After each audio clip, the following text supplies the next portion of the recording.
Hello, my name is Matthew Hunter with Legacy Wilderness Academy, and I'm on a mission to document every edible and medicinal plant in the southeastern U.S. so Southerners can have greater access to nutritious food and free medicine. In today's video, we're going to be looking at one of the most important herbs for restoring health to the heart and cardiovascular system, as well as working with high blood pressure. It's called hawthorn. In this video, I'll show you how to identify hawthorn trees. We'll talk about its medicinal uses, and then we'll take some home and I'll show you how to prepare it into a medicine. Stay tuned. Before we begin, I'll quickly mention that if you want to learn more about medicinal plants of the southeastern U.S., make sure that after this video you download my free guide to medicinal plants, which you can find in the link in the description below this video. Depending on who's counting, there are up to 100 species of hawthorn in the United States alone, with some species growing isolated in just a single county and others growing more widespread. Generally speaking, all hawthorns are used the same way, so you don't have to know exactly what species you're looking at as long as you know it's a hawthorn. The species we're looking at today is called parsley hawthorn, and it's widespread and relatively common throughout the southeast. So here is a parsley hawthorn, and hawthorns range in size from a medium-sized shrub to a small tree. In my area, we have a number of different species. When they're in season, you can often see their red fruit from a short distance away. Most of the fruit from this one have been picked off. Actually, Georgia was picking some of the fruit when I was filming the first part of the scene. You can see here why it's called parsley hawthorn, because the leaves look a lot like parsley. They're divided and deeply lobed. Not all hawthorns are easy to identify to the species level. In fact, most are not. But as long as you can look at for a few different features, you can confirm that it's a hawthorn. So another feature we're looking at is the red fruit.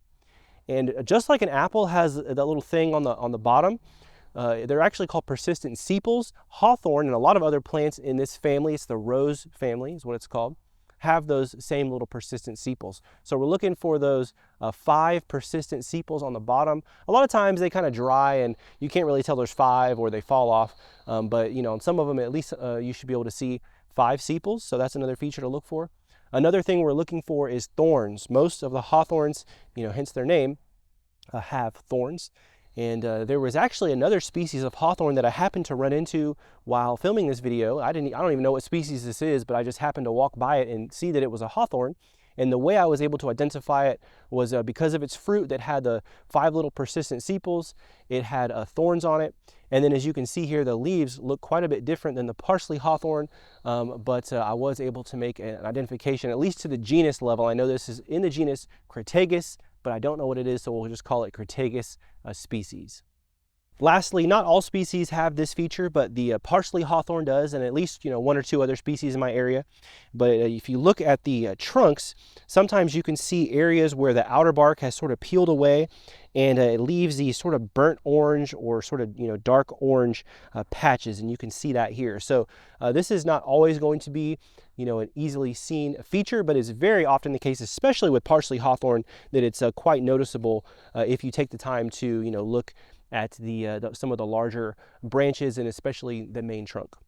The primary parts of hawthorn used in medicine are the flowers, which appear in the spring, and the berries. So the flowers and the berries are often prepared separately and then mixed together, and some people use the leaves as well.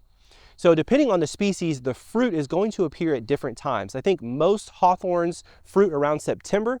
However, the species we're looking at today fruits a little bit later. It's ready around mid-October, and today is actually October 31st, and the berries are still full on the tree and perfect for harvest. Another species of hawthorn that you may be familiar with if you're from the south is mayhaw, which produces large fruit, and it can be found in the last week of April, first week of May, and can be used medicinally as well. So hawthorn berries are primarily used for restoring heart health and lowering high blood pressure. And I don't think any herbalist would argue if I said that hawthorn berry was the premier heart tonic in Western herbalism. The herbalist Corey Pine Shane, author of the book Southeast Medicinal Plants, calls it the best nourishing tonic for the heart, and he calls it the queen of heart tonics. He also says that, quote, "I can't think of a heart problem it wouldn't help, and yet it's such a gentle herb, there is virtually no overdose potential." Now, as someone who isn't a medical professional and hasn't had specialized training on cardiac diseases, I normally wouldn't get on a video and talk about herbs for heart conditions. But in the case of Hawthorn, its action on the body is so gentle and balancing that it almost acts more as a functional food than a medicine. That being said, just because it's gentle doesn't mean it's ineffective. In fact, in their Modern Herbal Dispensatory, Thomas Easley and Stephen Horn write that, quote, studies around the world have confirmed hawthorn berries improve the tone of the heart muscle, improve oxygen uptake by the heart, improve circulation in the heart, energize the heart cells, and dilate the blood vessels in the extremities to reduce strain on the heart. Thus, hawthorn berries are an excellent herbal food for building up the heart muscle, end quote. So I talk a lot about medicinal plants on this channel, and in my opinion, hawthorn is one of the most important herbs I've covered so far because of its very real potential to preserve and extend human life. The more I've researched it, the more amazed and excited I've become. It's also one of the top 2 herbs I would recommend for high blood pressure because of its benefits to the circulatory system. The second herb being winter huckleberry, which is actually growing right behind me, and I'll have a link for it at the end of the video. So next, let's talk about how to prepare hawthorn berries into a medicine. All right, so to make a medicine with hawthorn berries, you have a lot of different options. You can make a tea, you can make, syrups, elixirs, all different sorts of preparations. For this video, we're gonna keep things simple, and we're just gonna make a 1 to 2 alcohol tincture with 95% alcohol. Of course, this is drinking alcohol that we would buy at the liquor store. Everclear is the brand most of you will be familiar with. So to begin, we're just gonna fill up a jar with the berries that we've collected. Next, I'm just gonna go ahead and fill up the jar to cover the berries. This is just an estimate. I'm actually gonna be blending them and then adding a little bit more. So I just covered them to the top. Next, I'll put them in the blender. Okay, so I just blended this for about 15 seconds just to open up all the berries and expose the insides to alcohol. And now I'll go ahead and top it off. And this is just like a folk tincture or a 1 to 2 tincture, pretty much. And what that means is that you just barely cover the plant material with alcohol.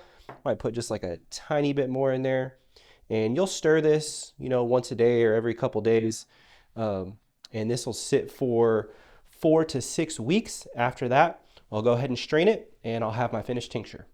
So the dosage for hawthorn berry tincture could be anywhere from 10 drops on the low end all the way up to a teaspoon on the high end. A good sort of average starting place would be about 30 drops 2 to 4 times a day.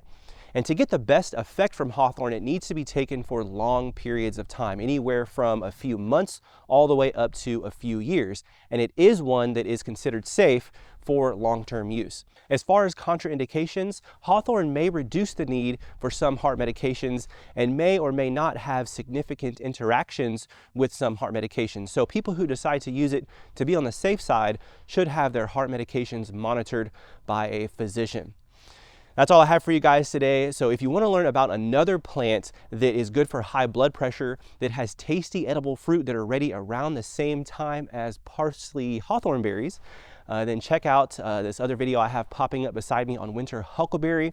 I hope you guys have enjoyed the video. Thank you so much for watching. And also don't forget to download my free guide to medicinal plants, which you can find in the link in the description below this video. I'll see you guys in the next one.